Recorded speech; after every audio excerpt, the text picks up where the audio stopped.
Hola, ¿qué tal? ¿Cómo les va? Bienvenidos nuevamente a Seguridad, Prevención y Servicios. Para comenzar nuestro programa te vamos a presentar la primera parte de un curso dictado por el comisario inspector Raúl Lobo, director de Bomberos de la Policía de Tucumán, sobre el tema evacuación hospitalaria.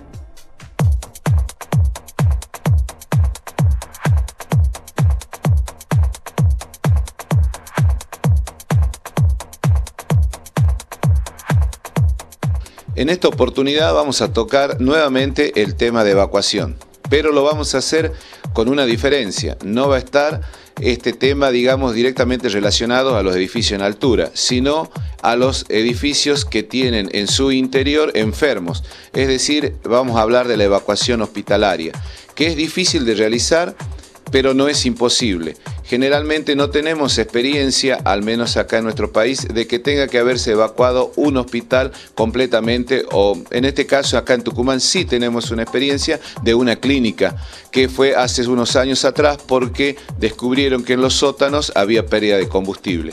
Trataremos de explicar y trataremos también de que puedan realizar, siguiendo unos pasos sencillos pero claros, para que se pueda efectivizar de alguna manera un plan de evacuación en cualquier establecimiento hospitalario.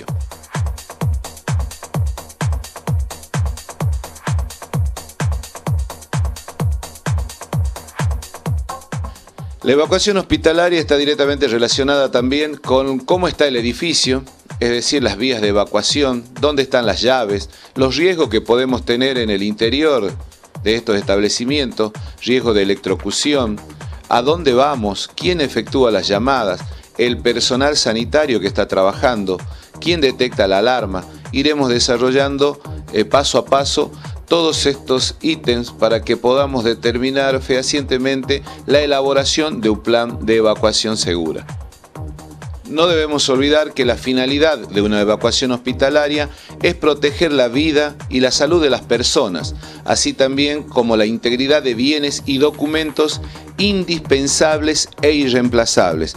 Nos referimos a esto porque todo paciente tiene su historia clínica, por ejemplo, y no podría de ninguna manera perderse, o si se pierde tenemos que realizar todo de nuevo, y esto nos llevaría a que ese paciente se pierda tiempo en el tratamiento que se le tiene que dar y no se le haya hecho un seguimiento adecuado en su enfermedad.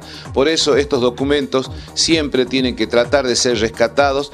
¿Para qué? Para poder brindar la excelencia en el tratamiento y en la prosecución de su enfermedad. Vamos a ver la diferencia entre lo que significa evacuación y lo que significa realizarla en un hospital. Evacuación, dice, es la movilización de personas de un área de riesgo o severamente comprometida ante la inminencia o evidencia de una emergencia o desastre a un área protegida o más segura a través de rutas seguras. Es decir, trataremos de sacar a la gente desde donde una zona que está en peligro hacia otra que no lo esté. Por supuesto, por corredores, por pasillos, por rutas que ya están previamente estudiadas y que ya están establecidas para realizarlas, siempre y cuando no sean alteradas por el siniestro que en ese momento nos esté, digamos, comprometiendo nuestra seguridad. Ahora veamos lo que es la evacuación hospitalaria. Es la movilización de usuarios, pacientes, visitantes y además el personal del hospital, desde estas áreas que están definidas como de altos riesgos hasta lugares, por ejemplo, que pueden ser playas de estacionamiento o sectores donde no hayan sido afectados por el siniestro o donde se considere que son seguras. Tenemos que tener en cuenta que un plan de evacuación no es algo que se improvisa.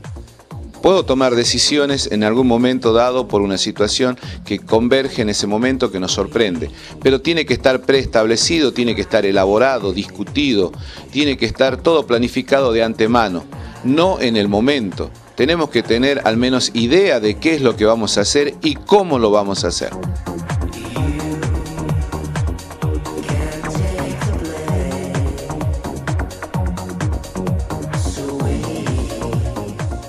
¿Cuáles son las características de una evacuación, y en este caso la hospitalaria?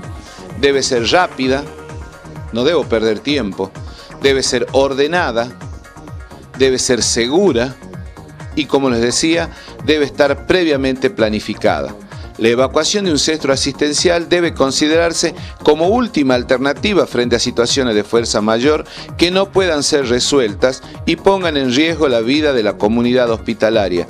Tenemos que tener en cuenta, no nos olvidemos, que hay pacientes de alto riesgo, hay pacientes que pueden estar en terapia intensiva, hay pacientes que no pueden moverse por sí mismos y por lo tanto hay que trasladar equipos, también tienen que tener gente que los ayude, entonces eso nos complica también la evacuación, ayude para su desplazamiento, para llevar los medios o elementos que en esos momentos están siendo utilizados por el paciente. Es decir, se nos empieza a complicar la evacuación. Por lo tanto, debe ser previamente planificada. ¿Cómo podemos decir que puede ser esta evacuación? Puede ser total, de acuerdo a su amplitud, o puede ser parcial. En este caso, las rutas de la evacuación tenemos que tener en cuenta que deben tener algunas características, como el ancho y la capacidad de salida, que sean de baja vulnerabilidad, es decir, que no puedan ser afectados por algún derrumbe, si en el caso de algún movimiento sísmico, en el caso de algún incendio, que no haya muchos elementos que puedan arder, que puedan formar parte de esa combustión. También el conocimiento de la gente del hospital para que pueda guiar a las personas que deben ser evacuadas, las distancias a recorrer, por dónde vamos a salir, es decir, cuáles son las puertas más cercanas. ¿Para qué? Para conducir esta evacuación a que tenga éxito y puedan sacarse las personas sin daños y no viendo comprometida su integridad física. ¿Qué son los puntos de encuentro o ya denominados para nosotros áreas seguras? Bueno, estas áreas deben ser amplias y deben estar destinadas para la llegada y reunión de las personas que efectúan la evacuación de un área o del edificio. En el caso de instalaciones hospitalarias, los puntos de encuentro deben contar con una logística básica que permita albergar por un tiempo prudencial a los pacientes evacuados. ¿Qué debe tener como puntos básicos? El primero, disponer de protección contra la intemperie. Si tenemos pacientes, no podemos dejarlo a la intemperie, que les dé el sol, que les puede dar el agua si está lloviendo, si hace frío.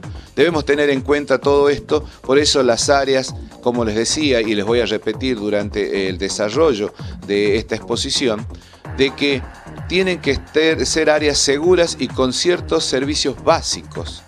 Debe estar planificada, nunca se olviden de esa palabra, planificada, antes de tiempo, no cuando ocurra, porque nos va a sorprender y seguramente podremos cometer muchos más errores. El segundo punto, contar con acometidas o facilitar la acometida temporal de agua y energía eléctrica. A estos pacientes hay que proveerle, de acuerdo con el equipo que está, digamos, de apoyo, inclusive a veces para que puedan respirar, necesitan calor, lo que necesitan agua. Entonces debemos tener un sector ya en esta área segura, las instalaciones previstas ¿para qué? Para poder dotar de estos elementos básicos para los pacientes que sean alojados allí.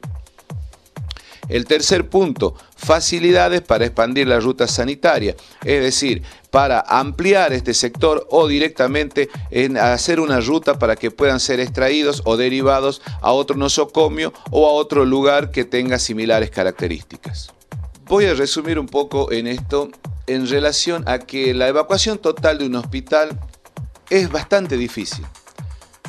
Es decir, todo el hospital no siempre va a poder ser evacuado, al menos que sea un acontecimiento de gran envergadura.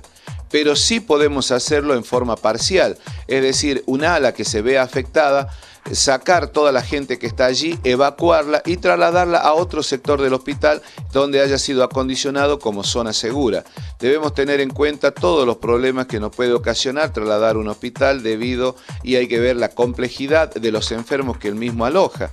Porque decíamos hace rato que una persona no puede, un paciente que está en cama imposibilitado de moverse por sí mismo, necesita de gente que lo ayude, no tan solo para trasladarlo a él, sino también muchas veces para trasladar los elementos que forman parte vital para que él mismo, digamos, progrese en la curación por el tratamiento que esté recibiendo. Por ejemplo, también puede ser sueros, las personas que pueden estar haciéndose diálisis, las personas que pueden estar en terapia intensiva.